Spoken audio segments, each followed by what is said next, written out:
School में हो गया, कॉलेज में हो गया, पड़ोसन में हो गया। लेकिन आजकल का जो प्यार है ना वो कई और जरिए हो गए, इंस्टाग्राम हो गया, फेसबुक हो गया, इसको बोलते हैं सोशल मीडिया वाला प्यार।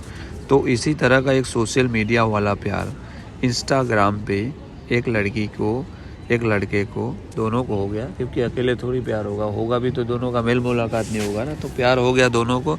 हुआ क्या, दोस्ती के लिए हज़ारों मोबाइल ऐप है, तो शादी के लिए दर्जनों मैट्रिमोनियल साइट्स भी हैं, यानी ऑनलाइन मिलेगा सब कुछ। हैरानी की बात तो यह है कि सोशल मीडिया के ज़रिए लिए गए कई फैसले बेहद ख़तरनाक हैं और बेहद ख़तरनाक साबित भी हुए हैं। लेकिन यूपी के बस्ती ज़िले में सोशल मीडिया से इश्क और सगाई के बाद कत्ल की एक ऐसी कहानी सामने आई है जिसको सुन के आपको ये लगेगा कि नहीं साला यार, आपका भरोसा उड़ जाएगा। यानी कि आपका भी अगर किसी से चक्कर की चल रहा होगा सोशल मीडिया के ज़रिए तो आपकी भी फट जाएगी। आप भी बोलते हैं ना कि सतर्क हो जाओगे, और नहीं होगे तो फिर अंजाम परिणाम तो झेलना ही है आपको, क्योंकि गलती तुम्हारी तो सज़ा भी तुम्हारी होगी।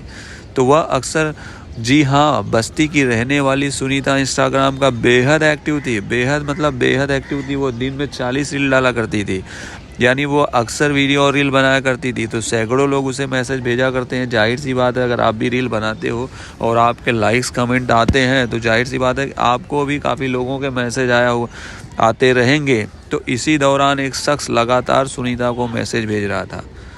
लगातार मैसेज भेजने का मतलब है कि ज़्यादा ही कोई मनमोहक हो जाना, किसी को ज़्यादा पसंद करना। तो ऐसे में होता क्या है कि आपको भी लगेगा कि ये यार इतनी अटेंशन क्यों दे रहा, तो आपका भी जो इंटेंशन है कहीं ना कहीं चले जाएगा। इस दौरान एक शख्स जो लगातार सुनीता को मैसेज कर रहा था, कुछ ही दिनों बाद राकेश की दोस्ती के प्रस्ताव सुनीता ने कबूल कर ली। यानी कि जो उसका मैसेज लगातार आ रहा था उसमें सुनीता को भी इंटरेस्ट आने लगा। जब सुनीता को भी इंटरेस्ट आने लगा तो उनकी इंटरेस्ट आते ही पहले दोस्ती हो गई, क्योंकि डायरेक्ट प्यार नहीं होता, पहले दोस्ती होती फिर प्यार होता है। फिर ऑनलाइन ही दोनों में प्यार हो गया, और दोनों में प्यार हो गया। दोनों के प्यार के 2 साल गुजर गए। यानी कि जब प्यार हो गया तो धीरे धीरे इनकी मोहब्बत जो है वो चरम सीमा पे चली गई। 2 साल गुजर गया। 2 साल बोले तो बहुत होता है। 2 साल का प्यार, अचानक ऐसा क्या सुनीता की ज़िंदगी में तूफ़ान आया कि अचानक वो प्यार, 2 साल का प्यार नफ़रत में बदल गया। तो सुनीता के दिल में राकेश के लिए इतनी नफ़रत आखिर क्यों पैदा हो गई? तो जाहिर सी बात है आप लोग भी ये जानना चाहते हो और मैं भी आप लोगों को बताना चाहता हूँ। तो आइए जानते हैं, राकेश की हत्या की साजिश रचने लगी कौन? बोलोगे कौन राकेश की हत्या कौन करे? भाई यार, जो प्यार जो कर रही थी सुनीता।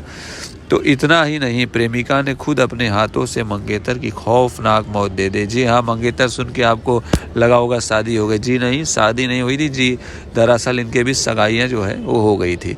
तो दरअसल राकेश यूपी के प्रतापगढ़ का रहने वाला था और सीआरपीएफ से वीआरएस लेने के बाद राकेश एक ट्रैवल एजेंट का काम किया करता था।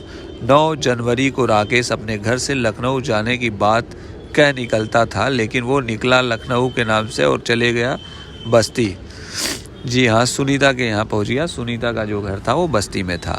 तारीख 12 जनवरी को बस्ती के कलवारी इलाके की पुलिस को एक 40 से 45 साल के युवक की लाश नहर में मिली।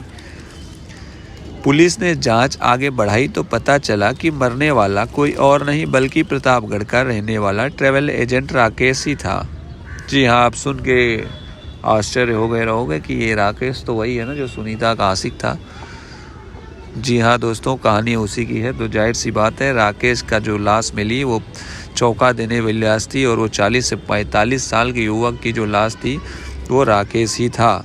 और केस बेहद पेचीदा हो चला था कि अचानक ऐसा क्या हो गया ये दोनों के बीच कि मारने पे उतारू हो गए, और वर्षों का प्यार कुछ पल में सब खत्म हो गया।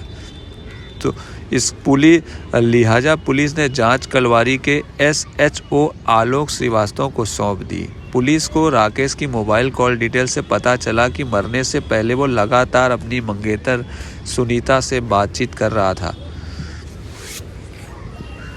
इनके बीच काफ़ी बातचीत होती थी। जाहिर सी बात है, 2 प्रेमी प्रेमिकाओं में बात तो लगातार होती है। कुछ लोग तो दिन भर काम धंधा छोड़ के बात ही करते हैं, ऐसे भी हैं। पुलिस ने अपनी जांच भी कलवारी की रहने वाली सुनीता से ही शुरू की, क्योंकि सुनीता ही थी उस शख्स के साजिश की पूरी रचयिता। तो पुलिस का शक तब और गहरा हो गया जब पता चला कि सुनीता भी अपने घर से गायब है। पुलिस ने इलेक्ट्रॉनिक सर्विलांस की मदद से सुनीता को चमनगंज से गिरफ्तार कर लिया। चमनगंज करके कोई गंज है, जो भी है गांव में, तो चमनगंज कोई है लोकेशन, वहाँ से सुनीता का जो इलेक्ट्रॉनिक सर्विलांस है, सुनीता के जो लोकेशन है उसको ट्रैक किया गया और वहाँ से उसे गिरफ्तार कर लिया गया।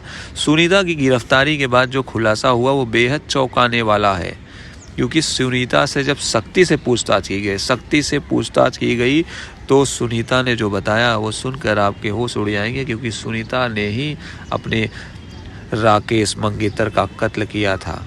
सुनीता के साथ हत्या में उसका प्रेमी पिंटू भी शामिल था। पिंटू पांडे कौन था? पिंटू पांडे जी उसका पड़ोसी था और उसके पिता विनोद भी शामिल थे इस हत्या में। तो पुलिस ने तीनों को गिरफ्तार कर लिया। जांच में पता चला कि सुनीता की मुलाकात सोशल मीडिया के जरिए राकेश से हुई थी, जिसके बाद दोनों ने मिलना जुलना भी शुरू कर दिया था। लेकिन दोस्तों, आप लोग ये जानना चाहते हो कि अचानक ये सुनीता ने राकेश की जान ले क्यों ली?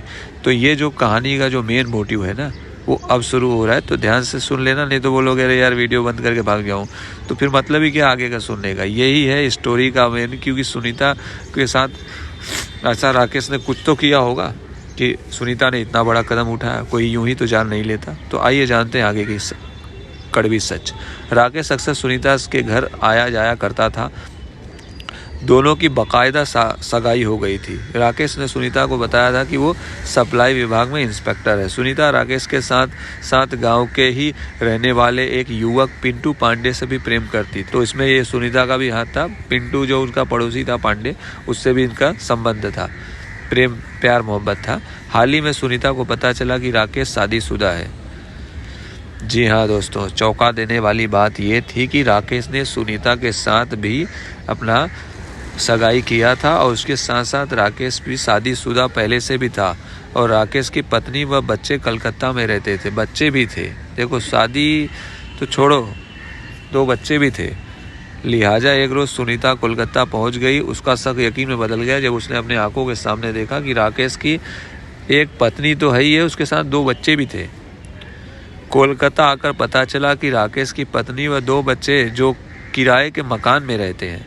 चूँकि राकेश अक्सर सुनीता को RTGS करता था, यानी वो पैसे वैसे ट्रांसफ़र करता था, लेकिन जब से उसकी शादी का खुलासा हुआ तब से राकेश ने पैसा देना बंद कर दिया था। अब सुनीता को ये बात कचोट रही थी कि उसके साथ राकेश ने धोखा किया। देखो जाहिर सी बात है, अगर आप शादीशुदा हो तो यार इतना बड़ा झांसा दे के, 2 बच्चे भी हैं, तो सुनीता के साथ उसने गलत तो किया ही था। गलत बोले तो बेहद गलत किया था, लेकिन इसका ये मतलब नहीं होता जो सुनीता ने किया कि कानून को अपने हाथ में ले लिया। ये कानून का चीज़ था, कानून को सौंपनी थी, लेकिन उसने गलत ही कदम उठाया। सुनीता ने राकेश को सबक सिखाना चाहती थी। वो इंतकाम की आग में जल रही थी, वो काफ़ी भरी पड़ी थी और इसी बीच सुनीता ने राकेश से 2,85,000 रुपये की मांग की।